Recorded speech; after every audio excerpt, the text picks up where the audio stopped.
that's great. And I like that bit. The behind the scenes. So because even though people are watching now, good evening everybody. They think they're getting all the behind the scenes stuff. There is still that little bit of stuff that we keep right back. There's a pre-show to the pre-show, if you're unaware. Assuming that I get my timings right and get here on time, but that most of the time I'm getting there.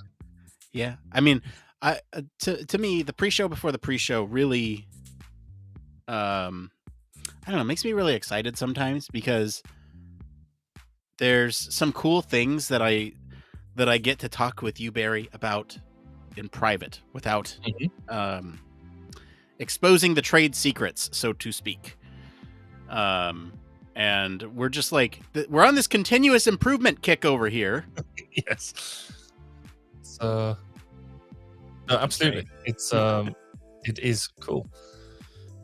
Oh, I'm tired though because I'm still recovering. Because obviously last week I had to flake out because I was coughing and all that sort of stuff, and I was just terrible. I don't often get ill. But when I get ill, I seem to do it properly. And this just started off as a bit of a tickly cough. I'm like, how bad could that be? And then the first night, I was awake until 4:30, 5 o'clock in the morning. And so, of course, I'm getting out of bed, going downstairs, so I don't wake my wife up, and so she can get a decent night's sleep. And so I'm trying to. And it was just like that for like 3-4 nights solid. And yeah, I didn't actually get a decent night's sleep. I think it was until Saturday night. So I've been recovering this week. I mean, I worked all the way through, but yeah, I just didn't want anybody else to get it either. So, I should say, like, before I changed it, my one more thing was something very different. It was kind of on a very different note. We'll put it that way. Okay. It was along the same lines of, man, when can I finally get rest? I've taken so much time off and I don't feel rested after any of it. And it just, like, I didn't want to leave it at kind of a depressing note, so I left it at a more it's a funnier note. And I think you'll really appreciate this because I need to pull it in. Actually, I was going to say because that means little to me, so you're gonna have to do something to give it more. More content. No, I know. Let's see here. I'm going to look at. I'm gonna find my review and I'm gonna screen cap it because they responded to it with, "Hey, you want to take a survey on how your service?" Let's see here. Newest.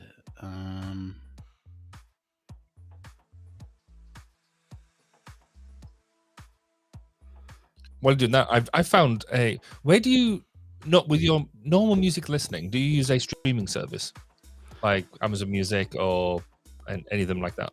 I use Google or YouTube Music. I do. Okay, because we were using Amazon Music, and I've just recently found Spotify. Well, I haven't found it. Obviously, we've known about it for a while, but I've never really used it before.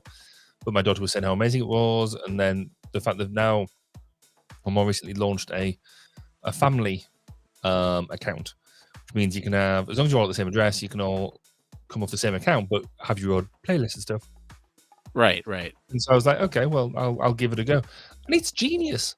The fact that you can be playing on your laptop, but if you bring up the app on your phone, you can control the laptop music from your phone, and you can play it through all your Alexas. And it's so well designed. I'm very impressed at the integration. That's great. I don't know. I don't do Spotify, but we do. Like I said, we do YouTube Music, and I have it because I have. So I bought my phone under one of those things where it's like, you buy the Google package, right? And so you get like some storage space and all that stuff, and Google Music is part of that. And so I just started using it because of that. I like it enough because then I can switch between, music videos and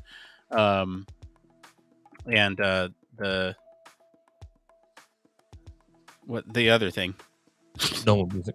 Not the Yes. the lyrics is what they show, and yeah, it ends up being good enough for me.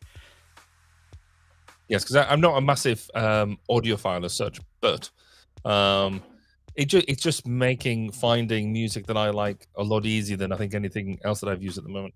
And so I'm enjoying just being able to play around with it. So no, That cool. does make me quite curious what Barry's musical tastes are. So what sort of music do you think I like? I would say like. Bearing in mind I'm 44, so you. No, I know, You like put the age context on that. like 80s rock. See, I don't mind a bit of 80s rock. I'm more of a 90s dance child. Okay, all right. So, in fact, that's just mid to late 90s, early 2000s. So dance music. But I also like Metallica, and a bit of, so it can be a bit eclectic. And so I like a bit of rock, but yeah, dance music. We are more similar in musical taste than I thought. I am also very fond of that era of music, and I like the way I like to describe it is sort of electronic tones, or not like EDM, but can blend into that, but electronic tones with female vocals. That's kind of like my jam right there. See, so pop, yeah, pop dance. I used to be into rave to one point, that was a very weird time. Things like one of my guilty pleasures is scooter. Okay. So that's occasionally I will partake in a bit of that. Yeah, it's fun. Shoot, I'm trying to do so much stuff right now as we're getting ready. So I've tried to find my review, but it's so new that they haven't put it up yet. Oh, no. And so I need to find my review that I've posted, because otherwise this will be not a great one more thing. Yes, because I think a couple of episodes ago I said I was changing my entire setup, and it's getting there. So now all of my music now runs through my Rodecaster rather than it being sort of a system that I just use for the podcasting, which is cool. And I've also, I said I was going to set up a second laptop so I could have a second camera if I wanted it. That now works. So. Oh, that's great. Yeah. I haven't actually used it yet because I think the background that it goes onto isn't brilliant. But yes, there's definite potential there. But now it's been highlighted. So now I've moved to where I'm at now. On the wall behind me, I'm going to try and get some acoustic tiling. Because when I recorded the Human Factors Minute that I thought sounded terrible, I was like, oh, is that because I've moved and now I've got a screen in front of me that's bouncing off the wall behind me, so I'm getting acoustic shockwave. But what you put in Discord was absolutely right. I was using the wrong microphone. Yeah, and I just hadn't realized. And I was like, idiot. That tool is amazing, isn't it? Oh yeah, no, I mean that's something else. But it would have helped if I just wasn't such an idiot and used the right microphone in the first place. Well, yeah, but like in a pinch, I was working on it, an hour before it went out, and it was like I couldn't have you. Okay, really quick. Anybody watching, do you know how to get to your Google reviews, like the ones that you have posted? This is dumb. I feel like I shouldn't have to do this. Did I do it under the Human Factors Cast account?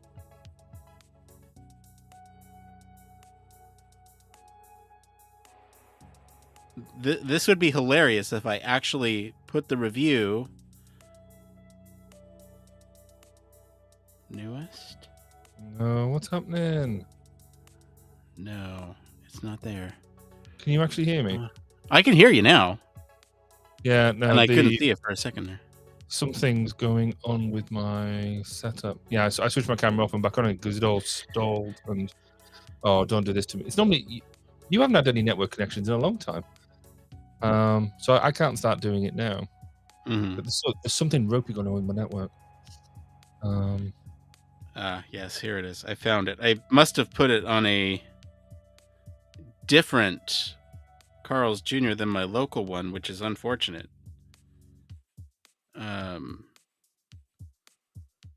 But I've got absolute connectivity. Why is it being a pain in the bum? Columbia. Why did it go to that one? Oh, that's a bummer. I was really hoping it would go to my local one. Okay, well, I found it. I found the review. I've put it on the wrong Carl's Jr., but I found my review. and looking at it, I don't know if I have enough time on the show. Can you hear that, by the way?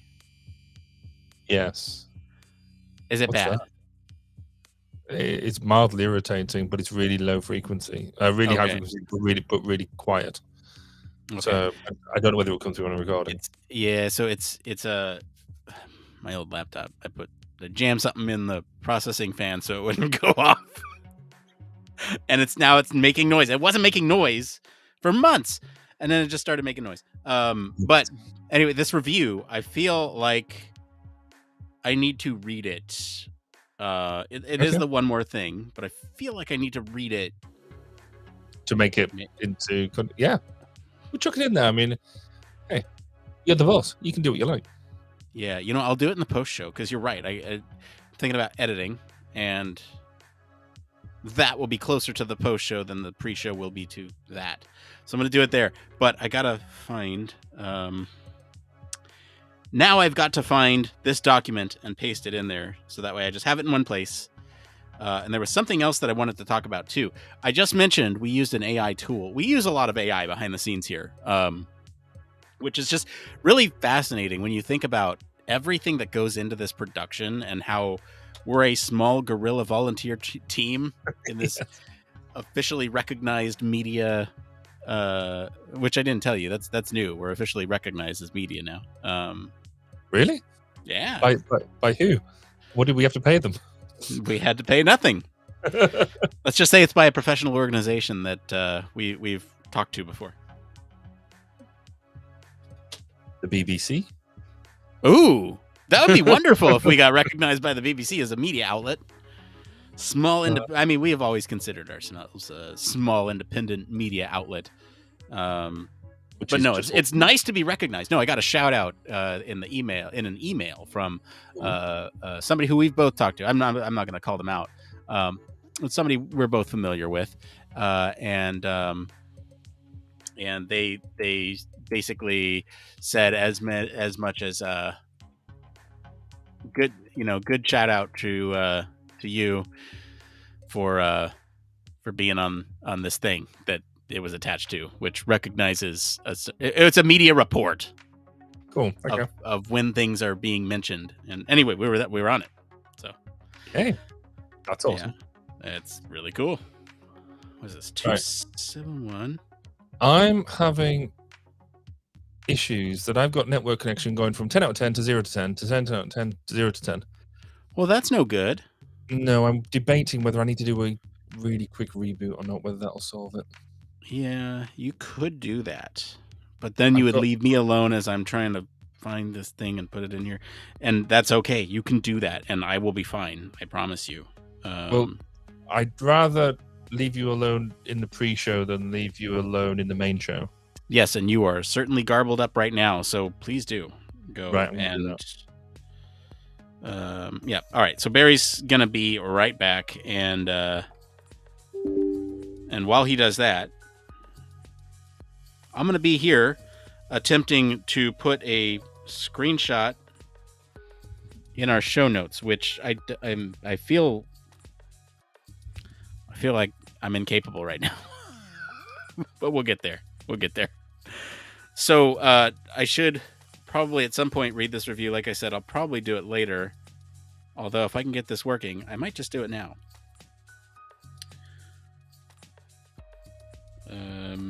Or I could just copy the text and paste it in there. That would be the easier way to do it. All right. Okay. Yeah, I'm going to go with that. All right. Hope you all are doing great tonight. If you're watching or listening, no matter where you're at, would love it if you would just type in the chat where you're watching or listening from. We love to know who's watching, who's got some stuff to say. Tonight, we're going to be talking about the stuff from Consumer Electronics Show 2023, or CES. And we got some good ones in there. So we're going to be taking a look at the best of the best and some maybe not so great devices. But yeah, I think this will be a good episode. Mom's watching from home. Hi, Mom.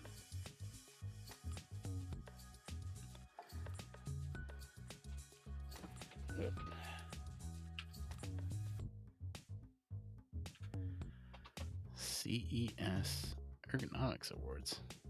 Oh, I see what he's doing there. Okay, I'm reading some of Barry's show notes, and I'm a little surprised by them. He's trying to catch me off guard, is what he's doing, and so I am trying to catch him off guard with some things as well. I've got some fun gifts in there that are gonna trip him up, I think. Oh, Mom and Dad, I'm so lucky. Get parents that support you.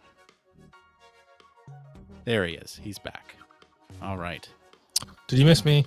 I did. I noticed that you're like throwing some stuff into the show notes that is meant to trip me up, and so I've thrown some stuff into the show notes to trip you up as well. Why would I try and trip you up? That's just because it's funny or rude, whichever. Show notes, right? Yes. The downside Did you see the GIF I threw in there? No, where's that? Oh, that, yes. No, I saw that. Smart mixer. Hey, okay. So I'm going to do some... That's from... what was that children's series? My kids used to watch that. I figured it was right around the time that your children would have watched this show. And that you would be familiar with it. Yeah, it is. And you're gonna kick yourself when you figure out the name.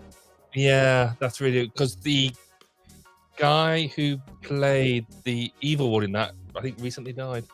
Oh, did he? That's relatively. I think a couple of years ago, like not yesterday.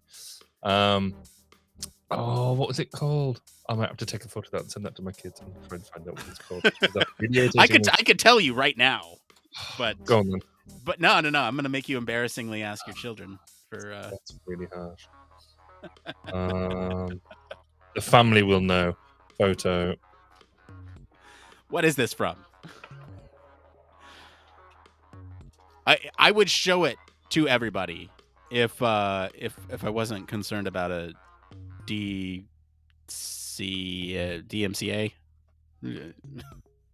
DMCA? Lazy Town. There it is.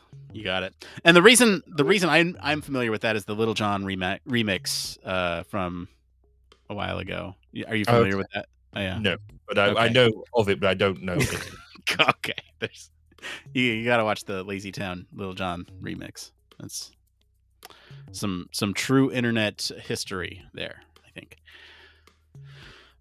Yeah, so anyway, I think before we get to my review, I'm planning to do the review in the post show, but what I want you to do right now, Barry, is just kind of skim it. So that way I can intersplice your reaction to it. And this is about 20 minutes in. So all right, I'm just making notes. All right. Yeah. So again, don't read it out loud, but okay. Yeah, it's right here. I've highlighted the text. Yeah. Okay.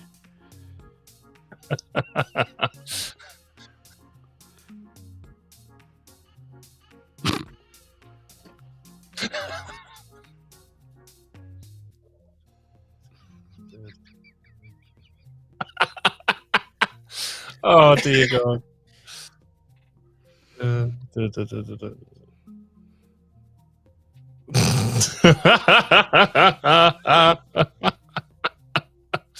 that's special. That's good. That is. I like that.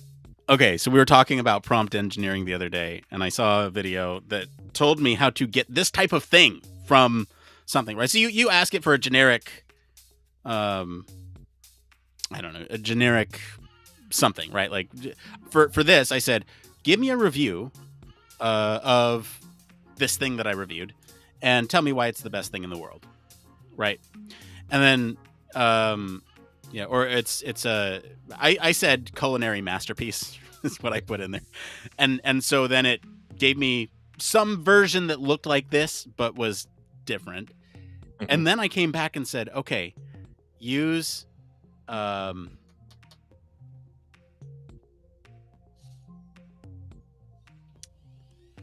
geez, I'm forgetting the prompt now.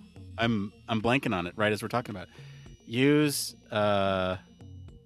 it's like euphoric visceral language or something like that. Brilliant. Actually, that fits because I've just written. In fact, I do name drop you in the article again. Oh, hey. For the Ergonomist, I've written an article on ChatGPT. Oh wow! Look at that. How human factors practitioners, we shouldn't be scared of it. How we should potentially embrace it with caveats. So, can I get a digital copy of that article alone? We put that up on Human Factors Cast Academy. Is that something that we can do? I know there's. Yeah. Okay. All right. Yes. Once I get the fact, because it's gone to the publishers now for them to review and put proper English in there. But yeah, because I had the idea for the article in the morning, and they said, "Oh, was it 1,200 words, something like that?" And they'd agreed to it, or they chased me for it in the morning, and by lunchtime I had the article done. Did you happen to use? Oh, yeah. No, I didn't. I figured. No, so I've done it as a. For those people who might, it's not that, but I've used it to produce some parts of the article. And as examples of what output you can get and stuff. But I've started, the start of the article is I got ChatGPT to do the intro for me. That's awesome. And then said, then followed it up with a now, if you think that's surprisingly eloquent for me, because I'm not the best with the English language, you'd be right, because I didn't write it. But then sort of talked about prompts and stuff like that. But prompt engineering, that's the first time I've heard that phrase. So, oh really? No, we've talked about prompt engineering like specifically on the show. I thought we did, but it hadn't properly entered my consciousness. Oh, okay. I do listen to everything you say, honest. I know. Yeah, I listen to everything that you say multiple times because I have to make the well, the TikToks. Oh, that's true. Yes. So, truthfully, I just fire and forget. You know what I've done actually for the last 2 weeks, and I've had massive success with and massive failure with. Just take photos of me and just do it. No, I've taken our transcript and I've thrown it into ChatGPT, and I said, "Hey, I want you to pretend like you are a content creator. I want you to find viral content. I will feed you pieces of this transcript, and you will identify key moments verbatim from the transcript that you feel would make good short form content like TikToks, all that stuff." My first request is, here's the first part of the transcript. And so it comes back with, select quotes. And then I go and find those quotes. The first time it worked really well. And then the second time it has not worked well. And I'm wondering if that's just a matter of the subject matter of the 2 episodes. I'd say it's not going to, yeah. I think we've said this previously, but because of the nature of what we're not a populist channel. We are a popular channel with our audience, but we're not out just to get. Well, if every man his dog does want to come and listen, then that's brilliant. But we have a discerning audience. Niche. Yeah. That's yeah. So not everything is going to go and hit up. By the time in a couple of years' time, when TikTok is all about human factors. Brilliant. Yeah, but exactly. we We'll be ready sort for them. We'll have a whole back library of a bunch of topics. Yeah. That's one of the things I want to do. I think, is it on Saturday or Sunday? I need to go, because I realized I need to start doing what you do with my interviews and go and start doing all that prep It's so much work. But like, here's the way that I've justified it. You know, I've made a lot of optimizations in the workflow process. Like setting up a episode takes me 20 minutes now, where it used to take several hours. And producing an episode takes me, outside of computer processing time, 20 minutes, where it used to take me hours. And so while I'm waiting on processing from one thing, then I'm doing other things. So I've kind of got the workflow down, but the added time from finding those things, there's a lot, which is why I've tried to offload some of that to AI to say, you know, what are key moments here that would resonate with people. And you know, truthfully, one that we did the other day that I thought this was a Nick original, I guess. This was not AI driven, but it was a moment where you and I were on there, and I said, how much do you think that this career could change the world? And you just pause and you say, loads. And I thought that audio would be great to just use in, like, you know, as an underscore to other videos that where like just somebody's doing something ridiculous. That is the idea that I had in my head. So yeah. If anyone wants to make a TikTok with that audio, yes, because would they clip it? No, they don't. What's the terminology that they do? The young kids of nowadays do with other people's videos, and they do something with it. I think they do something like stitch it. These young whippersnappers. I've never felt so old. That's not true. I've felt older. But no, because it's going to do it anyway. Yes, doing that with it. If we get to do that, then that's the way to make. What we need to do is we need to make the equivalent of that pirate sea shanty. Yes, people then used as their content, and then. But I don't know what that would look like. Hold on. Write a sea shanty about human factors. See, I did exactly that for this article I was talking about, and I asked it to write 2 bits of content for it, and they were both appalling. But I'm not going to spoil any more of that article for people who are going to read it. But you did that in your article? Yeah. Not that specifically, but I got it to do something, to write something of itself around human factors. I got to do two things, and the 2 things it did were both terrible. Well, prompt engineering, man. Prompt engineering. Okay, hang on. I write a sea shanty about human factors to the same rhyming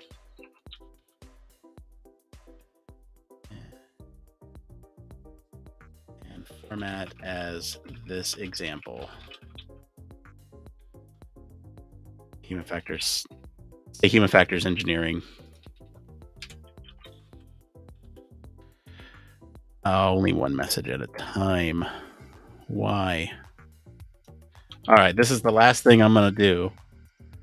And I think we're going to roll with the episode. Well, all right. Let's see what it comes back with. It says...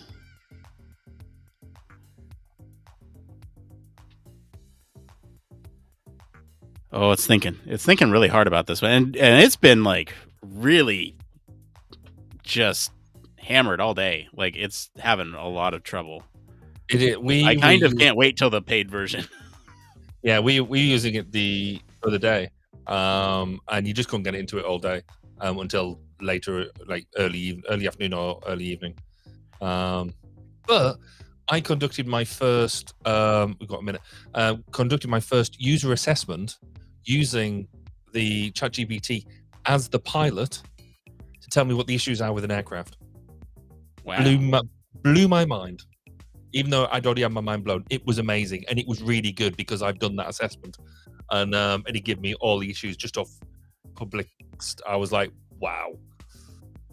I'll talk about that in the post show. Must talk about the post show. Brilliant. Hold on. There once was a factory to see. The name of the place was HFE. The machines hummed and the work was done. Oh, work, my engineers work. Huh! Soon may the safety come to keep us healthy and free from harm. One day when the work is done, we'll take our leave and go.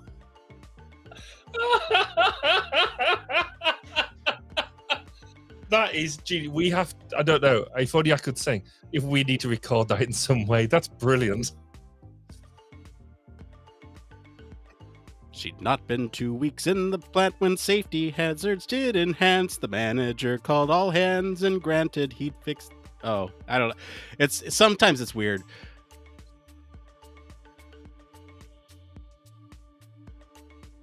Before the shift had come to close, the workers' stress began to rose. All hands to the side, observe and chose to improve the flow. Huh.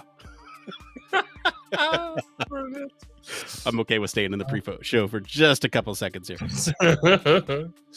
You're now intrigued. Maybe we need like just a different show when we just chuck random human factor stuff into ChatGPT. Yeah. The safety improved. The accidents were few. All risks were mitigated. The workers knew. Of course they did.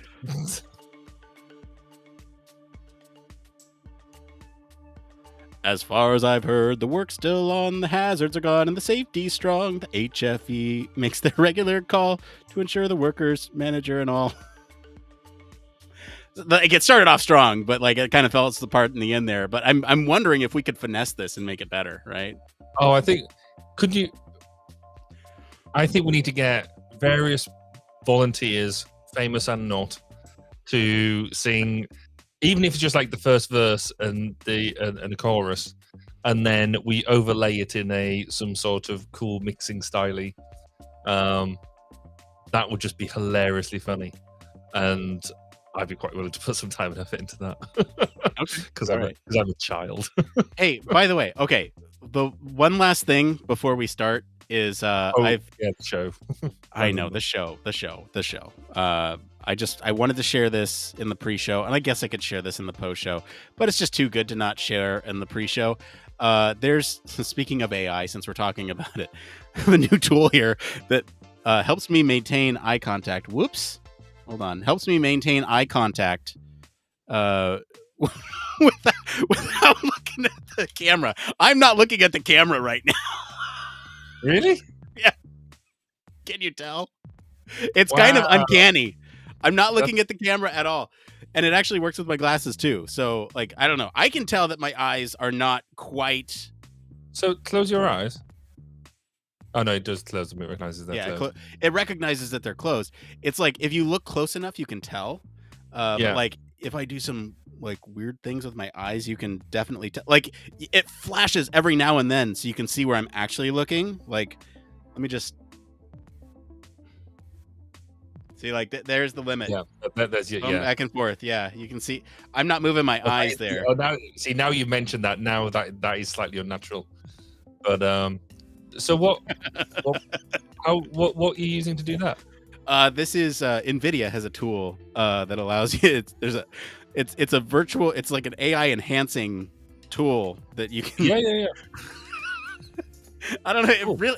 It seems really unnatural for me. But if you can't tell, then I'm wondering, like, is it good enough to actually use? Well, I was going to say, because I haven't got that perfect setup where that is me looking right down the camera. That is me then looking at you on my offset screen. Right. You can tell that I'm looking, and that's me reading the script there. So if I can use that, right? Is that part of your graphics driver package, or is that a separate download? It's free. It's called NVIDIA Broadcast. As long as you have an NVIDIA graphics card, it should be able to do the trick. Now, here's where it breaks down. See, I have glasses, and so if I pull my glasses down just enough, the eyes are overlaid on the glasses.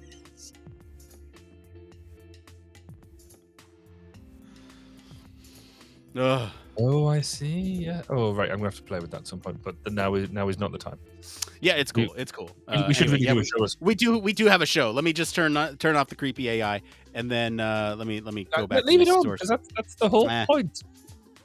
Nah, man. Oops. No, now you Oh, just turn no. yourself off. Did I bust the camera? I think I busted the camera. Hold on. Yeah, there we go. All right. All right, we're going to be right back. We're going to get to a show about CES stuff. Promise. Here we go. Let's do that.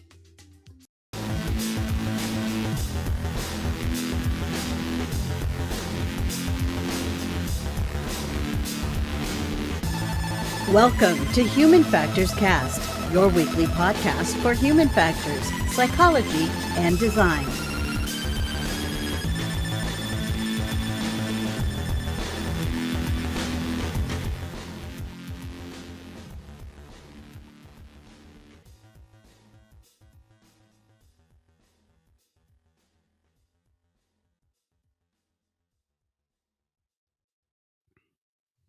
Oh, Heidi ho, it's episode 271. We're recording this live on January 26th, 2023. This is Human Factors Cast. I'm your host, Nick Roome. I'm joined today by Mr. Barry Kirby. Hey, good evening there. Hey, good evening there. We got a great show for you tonight.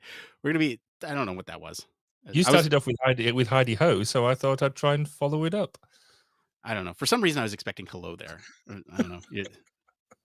We got a great show for you tonight. We're going to be talking about all our favorite stuff from CES 2023 and some of our favorite stuff in other ways, too. Later, we'll answer some questions from the community about layoffs in human factors roles, realizing company culture is toxic, and how to handle stakeholders denying ideas that are not feasible. But first, some programming notes. We recently went through a Patreon refresh, is what we're calling it. Lots of other fun things going on behind the scenes at Patreon. We clarified some benefits, added some benefits to some things. In fact, Barry in the pre-show just graciously offered to add more stuff to Human Factors Cast Academy for our supporters at that tier. So there's a lot of fun stuff in the works over on our Patreon. So now's a great time. It's a new year, new you. You can become a patron, support the show. And yeah, it's a fun time. Barry, what is going on over at 1202? So at 1202, I finally set season 5 off, and we have recorded our first episode. It's in and it goes live on Monday. Really excited about it. It's an interview with Stephen Shorrock. And really, he gives a really strong and insightful view on where the discipline's been and where he thinks it's going. And he really throws down some interesting ideas about and made me think quite a lot, so much so that we went well over the hour that we usually do. And yeah, I can't wait for that to drop on Monday. It's going to be really good. Is this your longest episode yet? Is it I don't know if it's the longest episode, but length times quality, it's probably well up there. Good. All right. Well, why don't we get into this part of the show you're all here for?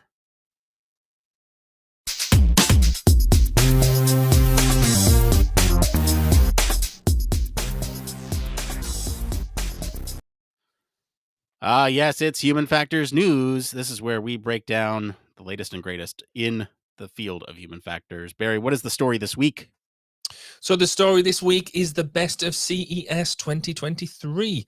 So the popular tech publication Engadget covered the CES 2023 event early this month, marking a real return to form for the publication and the tech industry as a whole, as many cancelled plans for the event in 2022. The team reported that the show was busy enough to feel like a true return to form, and it was evident that the tech industry is still thriving. One of the highlights for the event for Engadget was their annual Best of CES Awards program. This year marked the first time in 3 years that they were able to base their judgments from a full slate of in-person hands-on experiences. They handed out a dozen awards this year, including the most prestigious Best of the Best. The awards aim to capture the products that they believe people will still be talking about weeks or even months after the show concludes. From wireless TVs to an electric Ram concept truck, which I thought was really cool, to a $1,000 stand mixer. There were plenty of noteworthy products on display. Engadget also made sure to separate the wheat from the chaff, avoiding products that are nothing but vaporware or are getting attention for being, well, dumb. Don't worry, we are going to talk about them as well. So we thought it was a great idea to take a look at the event to provide informative and educational look at some of the tech, whilst highlighting the importance of human factors, engineering, and ergonomics. So, Nick, when do we go to CES and do the ergonomics awards? I would love to do that, If we get enough patrons, we can do that. I think, can we not apply to become like a media thing Well, and, I mean, do awesome things? I'm positive we could get media passes to this thing. It's travel and lodging and all that stuff that would really out of pocket us. Oh, Like, exist. Yeah. yeah, we're a media outlet. We could get press passes to this, no problem. I love CES. I think it's one of the underlooked conferences for human factors professionals. Um, it's not a traditional it's a show. It's a consumer Mm, electronics show, and it's like a trade show, and so it's not a conference in the same way that you might use to exchange information about academic study, to exchange ideas in that type of way, or to get ideas from science, academia to industry. It's something totally different where you get to see what new ways in which people are pushing, in a lot of cases, HCI, mhm. um sort of at the edges of the fringe, as we'll see here. Some of these are kind of way out there, towards the bottom of our list, but some of them are really impactful to people's lives. And so I always love covering CES. We actually haven't done this on the show since 2020, so it's exciting for us too. And like always, some of the tech is very cool and some of it's very weird, and we'll get into it. But Barry, what is your sort of initial reaction looking through this list of stuff? Like, what do you think? Yeah, so I mean, concept, early market ideas, shown to us all just to be able to next to each other, and what's not to like? I mean, we've been to a couple of things here in the UK, like they have the gadget show, they have the gadget show live, which we've been to. I took my team around because of exactly what you said. It's a good time to see, what is out there in terms of new interface designs. What we're looking at? Where's the technology going? And what I really like about it as well is we've been through a couple of really difficult years, where with lockdowns and things like that. But it's fantastic that people have still got that drive, that will to expand the thinking and come up with some cool, some slightly weird, some downright odd, but still coming out there with some willing to throw them out there and say, look at this. Isn't this different? Isn't this great? So I love these type of shows. I think we should be going to more of them. And you sort of mentioned like some of our own conferences. We should be having zones and areas that brings all this stuff into that and Mhm. smashes them both together in some way. Maybe that's a challenge for us this year or something. But yeah, I think we need to dive into some of these things and tell people what we found. Yeah, well, we didn't we found them. Engadget sort of put the list together of their best ones. So I think it's a good place to start. We did pull in a couple other ones that weren't listed on Engadget. They kind of do the best, and we wanted to look at some of the interesting ones. We'll say interesting, and so those are kind of further down on our list. But and we did kind of alter this list a little bit too from the original article because some of it's not necessarily human factors related, like Yeah. TV, laptops. Come on. Everyone, yeah, anyway, so let's get into it. So I think this first one here, in terms of accessibility, they were looking at the best accessibility um, technology, and L'Oreal, Hapta is what came out of this as their pick for best accessibility, which is essentially an assistive lipstick applicator, which it has sort of the stabilizing effect to help people apply lipstick. And this is really interesting because it's using a gimbal system that's basically letting those without finger dexterity, or strength to move the lipstick gimbal and apply it to your lips. And so this is this is a pretty cool product, actually, if you think about it, right? Mm. Now beauty is accessible, although I have a point on that in a minute. But what do you think about this? I think it's really neat. I mean, as much as I don't necessarily think that everybody needs to wear makeup all the time. It's the idea that they've found. I mean, I don't know. Have you ever tried putting lipstick on Oh yeah. yourself? So we've all had a go, and generally, whenever I've tried to put it on for like parties or whatever, it's an art form, isn't it? That clearly people who use it learn from an early rate and through repetitive use.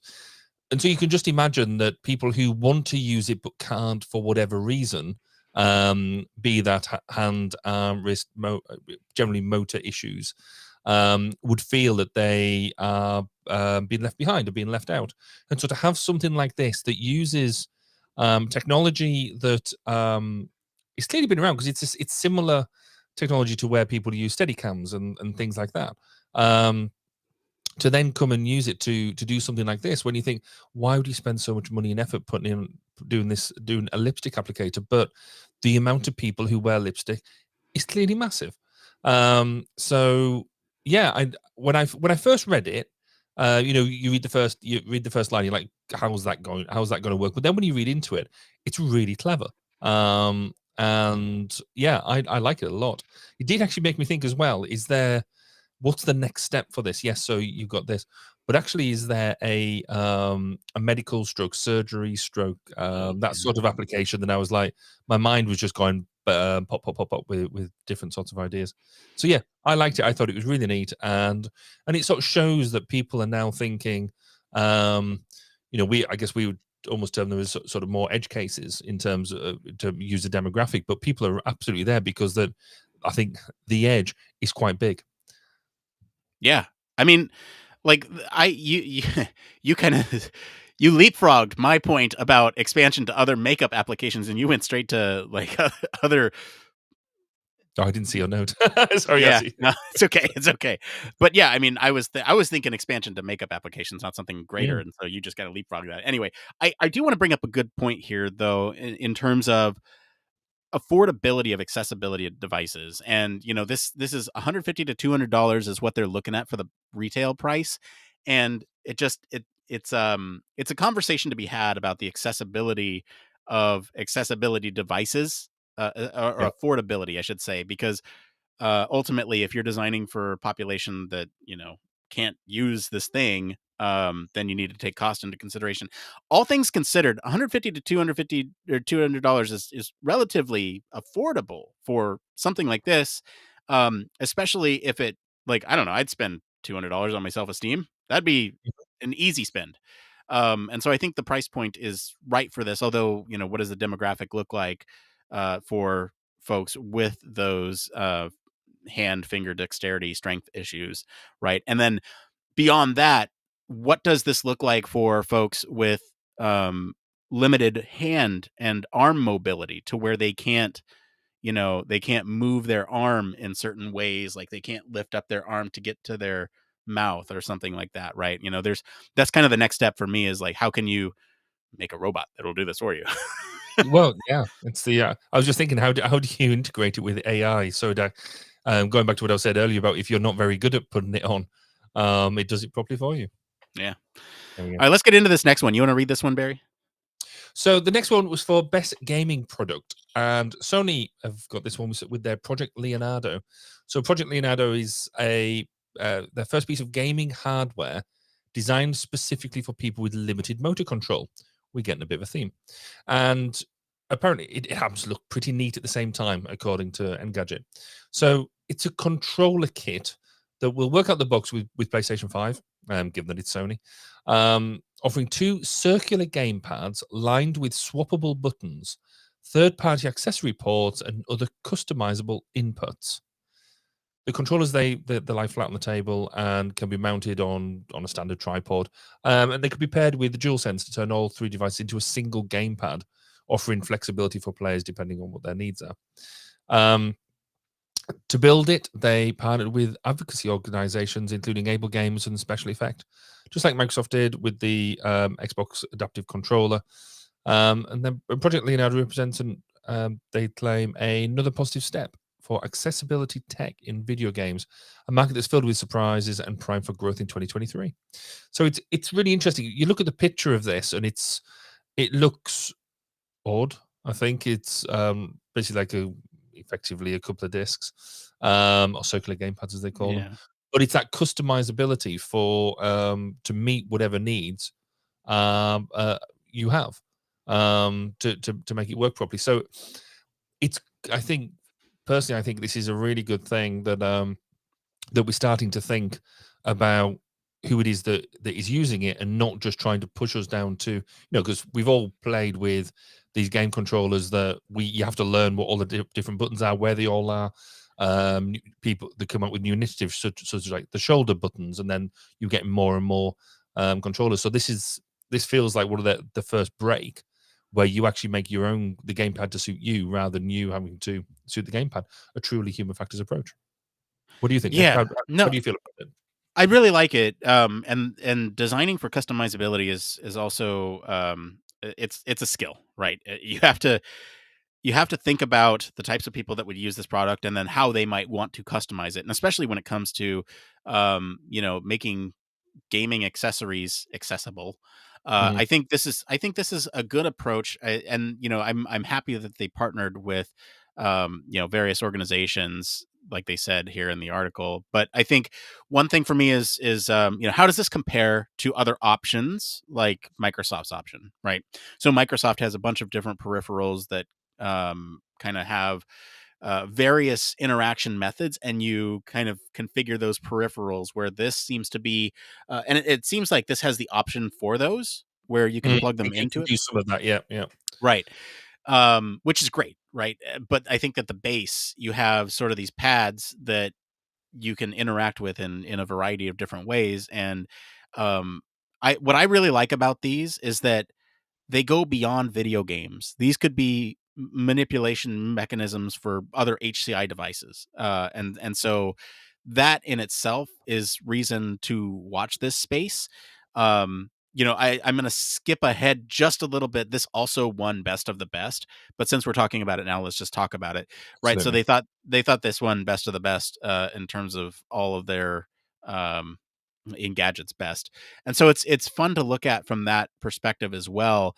And I think there's a lot of potential here, and just the fact that it was designed with these folks in mind, flexibility in mind, is comforting, right? I mean, I don't know how, or I guess what,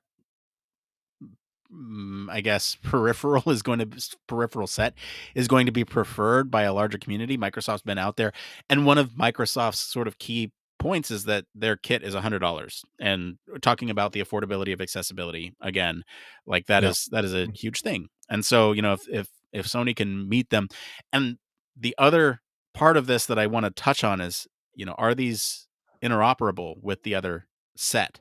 Can I put a Sony piece and a Microsoft piece together, or are they locked into their own ecosystems? Because, like, what if one works better for me and the other one doesn't? I don't know. I just think that might be something they could collaborate on. I was say I'm guessing I could probably almost tell you the answer right now, but that might be just me being cynical. But you do raise a really good point there, because if this is going to become a thing, which it clearly is, I mean, I think Sony entering this market is really good, because it will push Microsoft as well, and the other providers out there, because that's what a competitive market does. Yeah. But will we then also now start maybe seeing an interface standard to allow the bringing together of different types of interface thing to allow you to customize it to be a perfect controller for you? Maybe, who knows? I would love to see that, because we're starting to see that with the phones, right? Instead of, I Right. think what was Apple was just sued in the UK for having their own proprietary system. And so now you have everyone's going to be using USB-C, and that's a standard. So Yeah. that's, that type of thing with input methodology, that'd be great. Anything else with this one, or should I move on to the next? I think, just to qualify your last comment, I think it was in the EU that they were sued. Oh, EU. Okay. The UK, because we were stupid and left the EU. But that's a different topic. Oh. Right. Gotcha. All right. Thank you for correcting me. All right. The next one here, Valence cell blood pressure monitoring prototype. So this one is interesting, and it's a PPG. And so if you're familiar with PPG, we have a Human Factors Minute on that. It's a fingertip clip, but the interesting bit about this is that it's using algorithms that combine the user's age, weight, gender, height, all this stuff to create a blood pressure measurement without the need for calibration, which is really interesting when you think about it, and accessible when you think about it. I think that's a theme of this year in a lot of ways. And there's sort of, this has been around for a while, but I think this, being able to have this type of thing available to clinics and hospitals alongside a version for personal use, if it gets approved by the FDA, is going to be huge. So, having a blood pressure monitor PPG, instead of having to do the cuff. Mhm. Yeah, I think it's a really massive step. It's something that's quite close to my heart actually, because I've been working on a project now for about the past 18 months that does something, not with fingertip, but does something similar. But the idea that a lot of people don't like getting the blood pressure taken because of the cuff and the way it cuts off the blood supply, and you can have like sort of reactions to it, and can be quite painful, etc., etc. And it takes time. So to be able to do this really quite quickly, because you're not doing that calibration, though there's a couple of issues I'll come back to with that. But the principle of it, I think, will be really, really good, particularly for like I said, more ongoing use, but also when you need to get rapid. It doesn't necessarily have to be totally accurate, but you need to understand the ballpark. So trauma care, emergency care, things like that, maybe in assisted living, and them sort of things.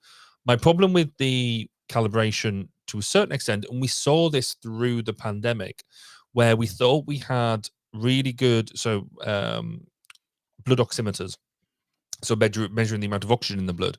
There was loads of issues that came up through the COVID period, where depending on the color of a person's skin, you were getting, because they're using optical sensors to measure blood oxygen levels. With the darker shades of skin, you were getting false readings because the calibration hadn't been done properly, and people didn't realize there was an issue until it was too late. And essentially what happened was people with darker skin tones were getting were being shown as to having higher blood oxygen levels than what they actually did. And so we're getting into serious health issues. So with things like this, because of that issue, I've had it really rammed home that we need to make sure that this idea of quick, easy wins are thoroughly, and I'm sure there will be, but thoroughly tested. To make sure that the non-calibration doesn't inadvertently cause issues that it's not meant to. But all that aside, this sounds brilliant. From a usability perspective, I'll just throw in, and I recognize I haven't let you get a word in edgeways yet, but from a usability perspective, I have a real issue with sensors that go on fingertips, because you then can't do it. You literally then can't do anything else with them. So they can get knocked off, etc., etc. You can lose them. Right, I'm going to shut up now. What do you think of this? No. I mean, in terms of usability, you're right. But the whole point here is that this is supposed to be quick. You put it on for 2 seconds and you got a reading, like, or 5 seconds or whatever it is. But you're right. I mean, there's algorithmic bias that absolutely needs to be taken into account, especially if you're looking at, this combination of data from various sources like age, weight, all this stuff. I think it has, you're absolutely right, the potential to be more accurate, but also can go really wrong if we don't get it right. So yeah, let's get it right. That's all I have to say on that topic. So, well, just the reason I was saying about the finger clip was we look at this task based on what we do at the moment, which is to take a reading at a moment in time. Whereas if we had it in a way that was said not on a fingertip, or something that you could leave on for longer, which continuous, you get more continuous measurement, because there is issues that come out with people who get stressed. You go and get your measurements taken, blood pressure and all that, you're automatically stressed because you're getting your blood pressure taken, which elevates your blood pressure, and that's not great. So if you could do a more continuous method, then that it lends itself to more accurate reading. Yeah, it'd be cool to see that. But yeah, the device currently doesn't look like it would support that. It looks like it would fly right off. But I can definitely see it, somewhere down the line, if you have somebody who's in a hospital bed or something, just clip it to their finger, and like the O2 monitor, just build it all in one. Yeah. But that's a conversation for another time. All right, let's get into this next one here. And is this Yeah. me reading? It's me because you had the last one. I just go talked about ahead. it a lot. So this Yeah, one go ahead. is about best mobile or tablet tech, and it's not a piece of kit as such. It's a standard. It's the WPC QI2 charging standard, which is obviously we all know what that is, right? So it does Totally.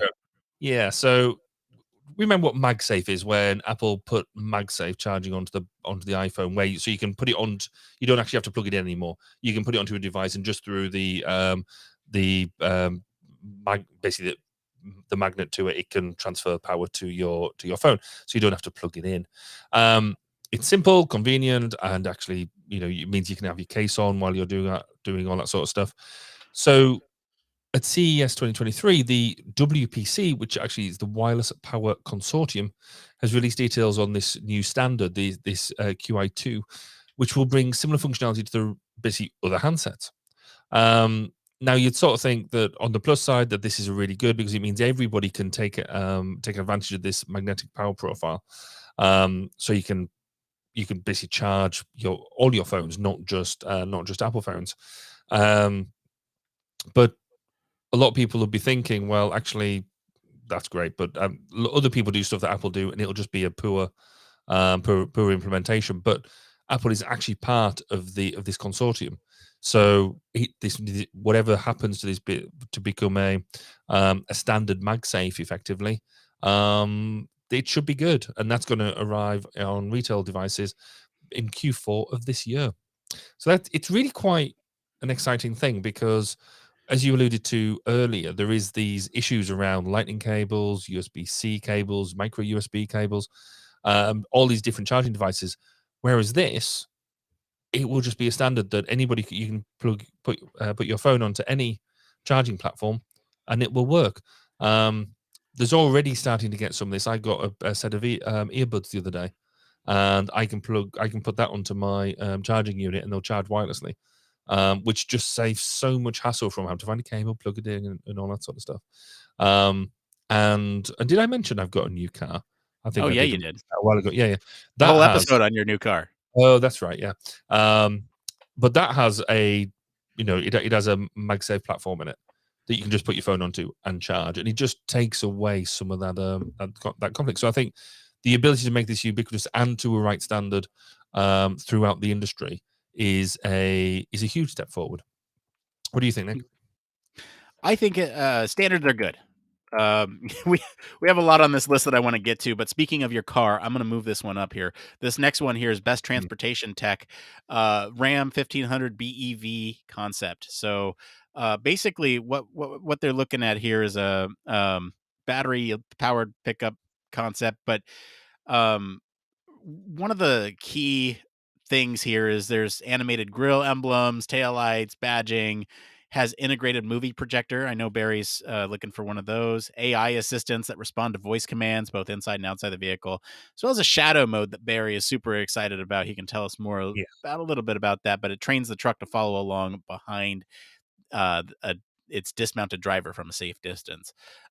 Essentially, they're thinking about using this feature on job sites where workers would otherwise have to get in and out of the truck for short drives. So it's kind of a cool concept.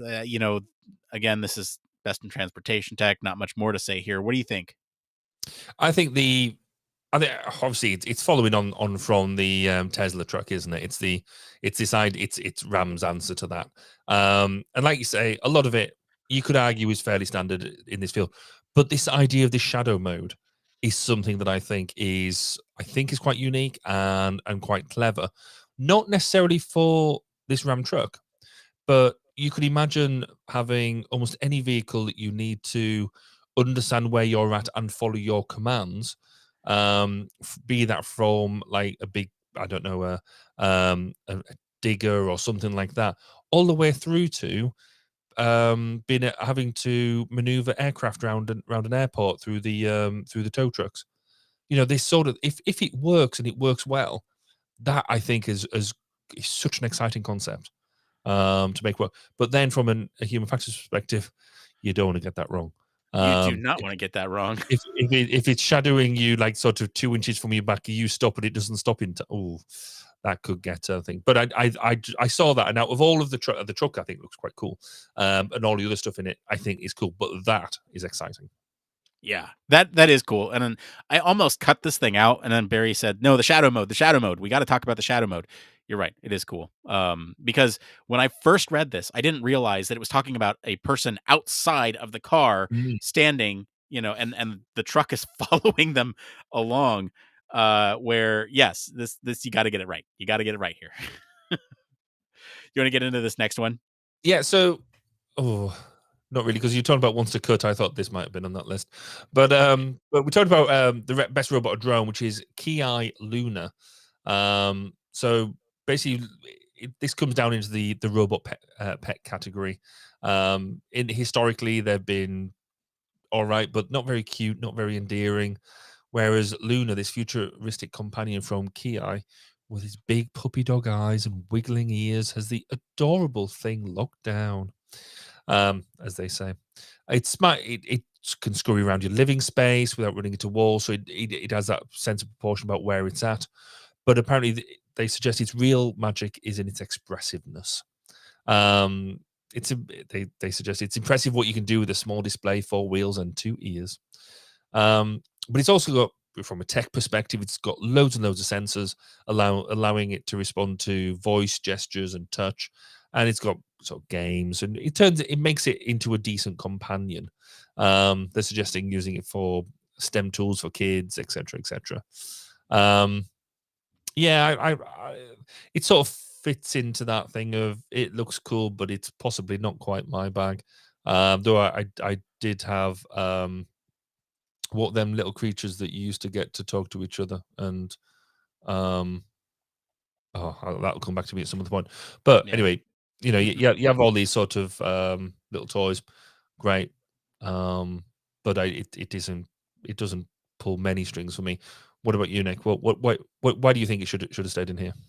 I just want to say that like robots and human robot interaction is a huge subfield within human factors, and I think cuter robots mean greater trust, and that's just something to keep in mind here when you think about robots interacting with not only adults but children too. I mean, that's, you have to think about that. If children are growing up to trust robots in a certain way, you better make sure you get that right from a human factors perspective, because then they're going to believe that all robots are going to be at the same reliability, or all autonomous systems are going to have the same reliability, which may not necessarily be true. It needs to be able to qualify some of those responses that, say not all robots can happen this way.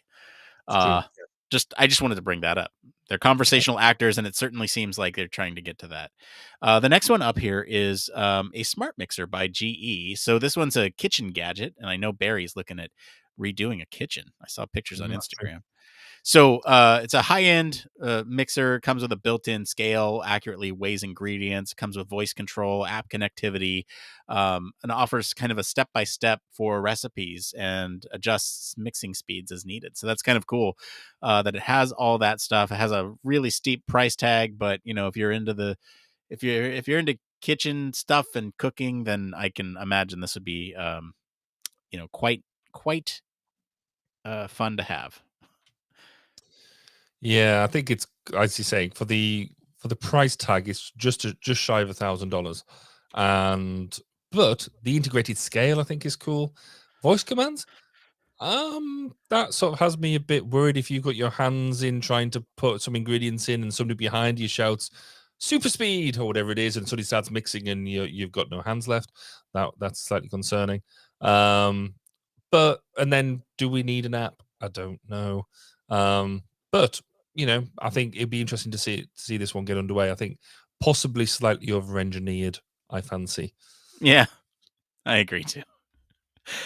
All right, we got one more good one, and then we got some dumb tech. You want to read this last good one? Yeah. So this in the wearables category, the German bionic apogee, and it's the next level. And we've talked about exoskeletons a bit, but this new exosuit builds upon their Cray exoskeleton that showed off last year. and basically it's an exoskeleton that you wear around your hips and goes over your shoulders. It can basically help you do them physical tasks, them physical lifting tasks without putting so much strain on your body. So it can offset up to 66 pounds of load to the lower back per lifting motion, reduces fatigue, and overall helps with walking assistance. And it's the lightest exoskeleton that they produced to date. And what is also quite neat is it constantly gathers data about what's going on, and so can provide you feedback about how you're using it. And if you're doing something that you shouldn't necessarily be doing, so it's an unsafe or like a non-stable or a non-assisted movement, then it'll actually alert you to realize that you're doing something that you shouldn't be. They are currently pushing out into warehouses and commercial settings, so you don't expect to have it in your house anytime soon. But it looks cool, and it actually looks like something as well. You look at photos; it looks like something you'd wear. It doesn't look clunky. It doesn't look. It looks like something you'd be quite happy to walk down the street with. So you've had a look at this, Nick. What do you think? Dare I say it's a sexy piece of kit? Like it. Yeah. I mean, like you wear this, you feel like a superhero. I'd imagine. Yeah, no, it's cool, and I don't have much more to say that hasn't already been said. I would say go take a listen to some of our coverage around Ergo X, especially the ones that we did in 2018, where we sat down and talked to Chris Reed about exoskeleton. We nerded out, and it was cool. It was a cool conference. Everyone, was getting into their exoskeletons in a conference room. It's kind of fun, but I love seeing the technology come to fruition. I mean, we know that this has been a huge point of research, at least in human factors, about how do humans integrate ergonomically with the exoskeleton suit itself. And I think, looking good is half that battle. So, all right, let's get into some dumb tech here. I really want to talk about. I'm going to talk about this one first because I don't want you to talk about this one. I want to steal the thunder here. So the aroma shooter. Okay, so the aroma shooter is it might take the crown here for the best of, at least in my mind. It's got the stupidest name and the most potential for let's say ill use here. So it uses solid state cartridges that come in a variety of flavors, and basically it's essentially a wearable aroma diffuser, and you're watching stuff on TV or your computer or in VR, and it shoots out aroma at your nose. So, nothing super strange about that. People have been wanting to transmit smells digitally for quite some time. Smell-o-vision. But it also has some massive potential here for some weird third-party integration. Let's just say that. I'm going to leave it there. I think Mom and Dad are watching. Yeah, I think it's it is one of these things though that it is almost like a bit of a holy grail at the moment, because it is one of these things we just can't do, and our sense of smell is one of the most sensitive senses that we've got. So if we could get that right, it would massively enhance our integration with technology. But it's interesting that, again, we highlight this as the way it could be abused. I mean, could you imagine it being hacked? Or the flip side of that, it actually, giving you the smells of what you are watching. Sulfur. You're watching Lord of the Rings and you smell sulfur, or it. Yeah, there's going to be a need to turn this on and off, because moderate the smell or adapt the smell or something like that. And what happens if you don't switch it off when you go onto certain websites as well? But let's not go there. But I think it's and the name of it that I haven't got right either. But the idea of being able to get the smell, I think, is exciting. But it's just not yet. Yeah, you can pick any one of these other ones. So I'm going to go for the pea pebble, or as Withings call it, U-scan. So I think this is really interesting as well. It's a health monitor. You have a little pebble, and you put it into your toilet, and it monitors your pee. So it's a urine monitor that helps you, in theory, keeps an eye on vitamin deficiencies, estrogen, pH levels, and everything else that you can monitor through urine. And it presents its findings through a handy mobile app, as they say, which is good because you don't want to be putting your hand back into that to go and pick it out and getting Bluetooth it every time, do you? Because that would be annoying. But again, it's been highlighted as a bit dumb tech, but the principle of it is really good.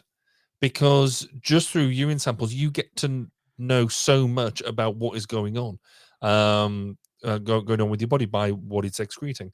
So the theory behind this, I think, is brilliant. The practical application of it, possibly less so. What do you think, Nick? Because I know you've got a couple of country-based concerns with this one. Well, yeah, there's some so U.S. based privacy concerns with data.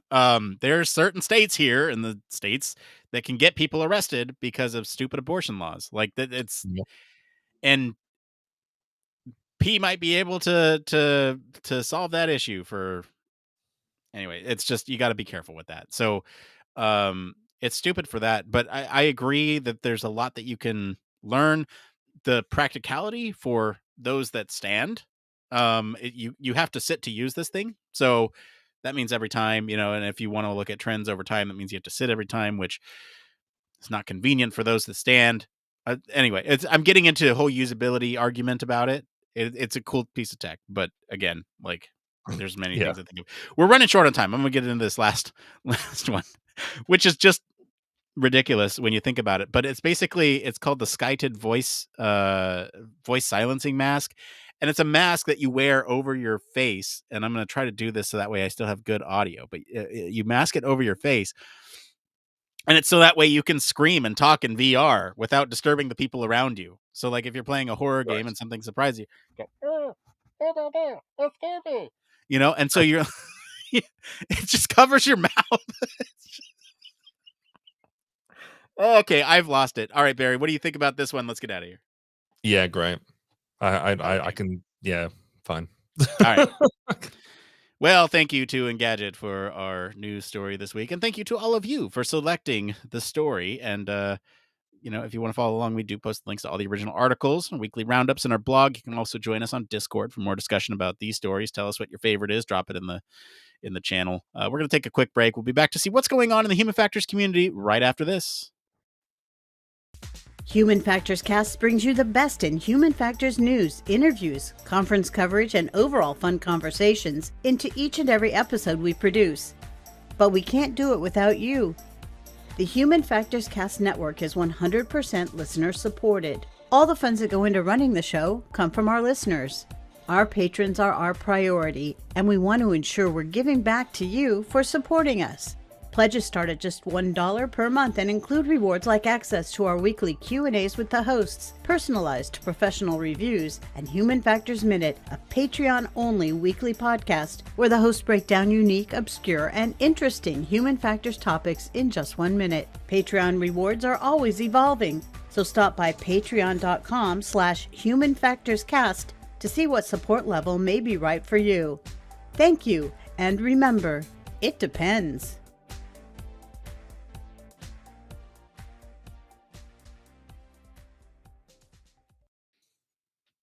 Yes, huge thank you, as always, to our patrons. We especially want to thank our Human Factors Cast All Access patron, Michelle Tripp. Patrons like you keep the show running. Truly, we could not do this without your support. By the way, did you know that we have some social media accounts that you can go and check out? We do have shorts out there, so if you don't have time to commit to the full show, you're probably not listening to this. You're probably skipping over it, so this probably doesn't even... Anyway, if you want to check out our shorts, we have those bite-sized content. If you don't have time to listen to the full show, do that. We're short on time. Speaking of shorts, so we're going to get into this next part of the show we like to call... It came from...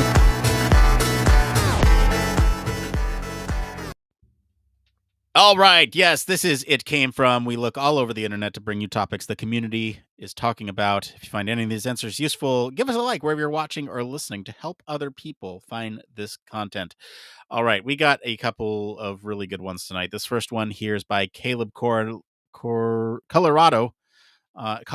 Colorado. Wow. on the human factors subreddit. Layoffs in human factors.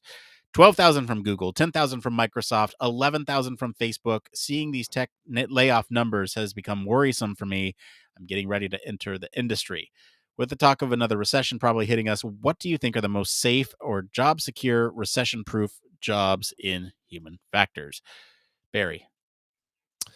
I think, and this is only my perception, that layoffs are more in the UX field than the broader HF field at the moment. There is a discussion there around, I think we've had it a while back, around fashionable nature of UX, but fundamentally the recession-proof jobs, nothing is completely recession-proof, I don't think, but safety critical industries, so look at your air, your oil and gas, your nuclear, your defense, those places where they mandate the use of human factors and it's not just a nice to have, would be where I'd be looking. Nick, what do you think? Yeah, we talked about this a few weeks ago. I thought it was worth revisiting just because I know a few who were hit with those layoffs. And I think you're spot on there with UX being sort of the more the industry that's affected more than human factors. Although there are some human factors engineers that did get laid off from Google and Microsoft, and so it's still worth talking about. But you're right; those critical industries looking at human factors, I think where human factors is absolutely indispensable, those are your safest bets. So there you go. All right, let's get into this next one here. This is by Abgi 237 on the UX research subreddit. I had when you realize the entire company culture environment has drunken the Kool-Aid. I had an experience where they were all convinced they were doing good work and solving really important and complex customer problems where they were not improving or driving any revenue for the business. The entire thing was being run at a loss and not producing anything. The complex customer problems were the customer problems were selling DIY equipment from paintbrushes to bathtubs. What are other experiences of such strange and very toxic environments? I've seen this more than once, and more than once in the past few years, where people get fanatical around either a brand or they get really into, and almost for the best of reasons. You know, they've cultivated an atmosphere that is really really encompassing and all that sort of stuff, and they get everybody. It's almost really good leadership. Get really behind the idea of what it is that what they're doing, but fundamentally, what they're doing is broken. They haven't based it on evidence. They haven't. So it's belief over facts. So yeah, I'd like to say it's a one-off, but it does happen. It's one of these things, and it's where some of the good products happen. Actually, you know, the things that you don't think are going to happen, it's then one in a million. But yeah, So what you're saying is don't work for companies that act like cults? Is that unless you think it's going to be one that is going to succeed. okay? All right, fair. Because Yeah. So there's a couple out there that you could name that are very very side of very very cultish, but have succeeded. But actually, the vast majority of them don't. yeah. I've seen this happen where the whole company kind of gets groupthink around process or procedure or management style. And it's incredibly toxic for the entire company too. I've seen that happen. And especially when they're not receptive to new ideas, that's, kind of answering the question of where does these toxic environments happen? Not just with the product and believing what you're doing with the product, but the way in which you conduct business behind the scenes too can have a large impact on that toxicity level of being at a company. Anything else to add to that one, Barry, or should we move on? No, I think that's good. Okay. Last one here. Is it common for product managers or product owners to shoot down any idea due to feasibility? This is by similarities on the user experience subreddit. I was asked to come up with a solution for a certain part of a product. When I came up with a solution that the rest of the UX team agreed on, when I shared it with my PO, she did not go for it because it would be, quote, too much extra dev work. I feel like every time I come up with an ideal solution, my product owner will just adjust it in a way that leads to a much more confusing UX, but overall is less effort for developers to implement. Barry, what do you think of this? Have you ever encountered this before? Only on a work day. Yeah. welcome to the job. It's the I mean, the one thing I would say is it's easy for us to look at this and say, don't they just know what we're talking about? But actually look at it from their perspective, and it's something I keep on having to kick myself to do all of the time, is why are they coming out with that? Almost treat them like that, do a bit of user research on them. So look at it from their perspective. From their perspective, development time is expensive because they've got loads of devs and they know that they're a massive overhead, and what they practice is the equivalent of voodoo because nobody else can do it. And really, you don't see the output of the UX problem, of the user interface problem, of your user problem until the product hits the ground. Even though we'll be doing research and we'll be doing all the user trials and all this sort of stuff, it's really easy for other people to belittle them discussions.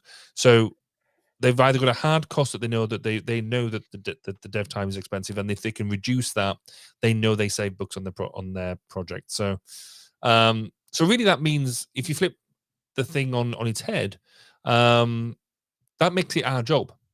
It's not only just to come up with the solution, but it's to come up with a really good evidence base, not just "I told you so" or "I'm awesome, look at me, you employed me for my skills," which you think would be enough, but it's not.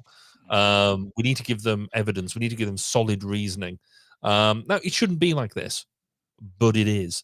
And maybe it's a good thing. Maybe it does keep us more honest. Maybe it does keep us on our toes, but we do have to work harder to get our point across. And maybe it's a good thing for us. Nick, what do you think? Have you ever encountered this before? I know it's a rare thing. It's very rare. No, I said my snarky comment here is, "Oh, you must be new here. Welcome to the field." But you're right. I mean, there's ways to work around this. One is like kind of showing why the design decisions would have some return on investment. If it saves users X amount of whatever. That's a good one to come in, right? And also understanding, you're right, from the perspective of the engineers, what specifically is hard to implement about this thing. I think there's a good discussion that can be had there, bringing everybody together and understanding everybody's needs. Working within constraints is one of the things that we are meant to do. Understanding why it's hard for a developer to implement is part of your job, because then you can provide a solution that's going to work for everybody. You're the advocate for the user, but you're operating within the framework that you have established as your product. So just think about those types of things as you're trying to approach these situations with a product owner. You want to make sure that you're involving not only the product owner, but the developers at an early stage. So that way, when you come forward with a design solution based on user research, that it is going to be feasible, right? That's the whole thing. So anything else to add there? Or should we just get into one more thing? Let's just get into one more thing. Okay, let's do it. What's your one more thing this week? So my one more thing this week is all about kitchen design. We have to be grown up and make grown up decisions. We're building an extension on the back of the house, or we'll be building an extension on the back of the house. And last weekend, when on Sunday, when I was starting to feel better, we went round a couple of kitchen showrooms where you go and talk to their people. And one of them was brilliant because they turned around and told us that we'd have to learn about this thing called ergonomics, and how we actually fit within our kitchen. Now, as Amanda give me a bit of a look as if to say, "Don't say it, sit down." But one of the things it did do for us, we ended up, I did some sort of task talk through stuff around our utility room, because we're having a bit of a utility room, converting what is currently our kitchen into this thing. And it wasn't until we started doing talk through about how we would use the kitchen appliances in there that we realized that the wall was in the wrong place, that the wall that we've got planned needed to move. And I only wanted to move it 25 centimeters, 250 mil, in order to make it usable. But that was the difference between what we would have, which would be a poor second, and being able to just move that wall, because it's still in paper form. It's still just in plans. And so I had to rush an email off to the architect to say, the wall's in the wrong place. We need to move it back 250 mil in order to move a boiler, to be able to put an appliance in, do this. So it was just really neat that actually we, again, you don't switch the ergonomics off, do you? You don't switch off the human factors. You sat there and do that. And actually, I was kind of kicking myself about why we didn't catch it the first time around, but I think with just the plans, you're just so overwhelmed. But this all sets us up for tomorrow, because tomorrow we're going around a couple of companies and actually having proper kitchen design sessions. So yeah, I could be tearing my hair out by the end of tomorrow. But it's exciting. I think it's going to be fun. What about you, Nick? What's your one more thing? So I had I like to partake in fast food every now and then. I'm sure some of you like to as well. It was prepared really well this one morning that I had a Carl's Jr. breakfast burger. And I got to thinking, wow, this is so well done. I want to write a glowing review. And I thought, wow, if there was only a tool that I could say, write me a glowing review of the Carl's Jr. breakfast burger. I swear this is not an advertisement, but I put it into Chat GPT to write a review for it, right? And then I came back and said, I've learned this fun Chat GPT prompt where you can say, okay, use visceral emotional language. Rewrite it using visceral emotional language. And what follows is the review that I actually submitted to this. Okay, so the Carl's Jr. breakfast burger is an absolute culinary revelation. The explosion of flavors and textures in your mouth will leave you in a state of pure bliss. The patty is cooked to absolute perfection with a juicy and succulent taste that will make your taste buds dance. The seasoning is just right, elevating the natural taste of the beef to new heights. Each bite is a symphony of flavors that will leave you wanting more. The toppings are equally as divine, with the bacon providing satisfying crunch and the perfect amount of saltiness. The egg is cooked to perfection that adds a rich and luxurious touch. The cheese is melted and gooey, adding an irresistible creaminess that will make your mouth water. The bun is a true masterpiece, with a soft and fluffy texture that melts in your mouth.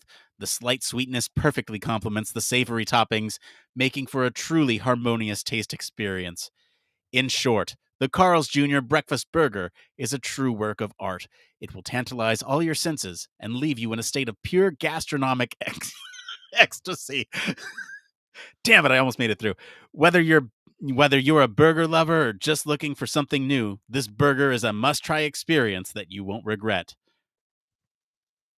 Wow. And that's it for today, everyone. If you like this episode and enjoy some of the discussion around CES, I'll encourage you all to go listen to the last time we did CES, which was episode 152, which was a digital detox, CES 2020 picks, and screen time for children. Comment wherever you're listening what you think of the story this week. For more in-depth discussion, you can always join us on our Discord community. Visit our official website, sign up for our newsletter, stay up to date with all the latest Human Factors news. If you like what you hear, you want to support the show, leave us a 5-star review. And replace everything with visceral emotional language when you do that. That is free for you to do. You could do that right now. You could tell your friends about us. Say, hey, these people, they're talking about CES from a Human Factors perspective. It's really cool to listen to. You can do that. 3, if you have the financial means to, support us on Patreon. We'd love your money. But seriously, what we do with your money is more important, and we put that right back into the show. We don't see a dime of that. In fact, I'm thousands of dollars in debt, so please help me. And as always, links to all of our socials and our website are in the description of this episode. Mr. Barry Kirby, thank you for being on the show today. Where can our listeners go and find you if they want to talk about smelling Tina Turner references? You can find me across social media, Baz_K. And if you want to hear more interviews with human factors practitioners and experts in the field, then come and find me at 1202podcast.com. As for me, I've been your host, Nick Roome. You can find me on our Discord and across social media, causing trouble with ChatGPT at Nick_Roome. Thanks again for tuning into Human Factors Cast. Until next time, it depends. We did it. We made it out of here. And actually, because we started, 3 minutes late, so... Yeah, I kept that in mind. That's why I was like, do I read this or not? Okay, we have the time. I'll do it. Yeah. It's quite... we're almost our worst enemy, isn't it? It's the, right, we spent lots of time on the main thing. Right, we've got to keep the other ones, it came from short. So then we keep them super short. Oh, well. Oh. Whatever. At least the review made it in there. I don't know. Yeah, no, that's all good. You did well. What was it, 1:30? It was about 1:30 for the review. All right, let me see here. I gotta write down timestamps for later. Review at 1:30. I really want to take like I guess that's like 90.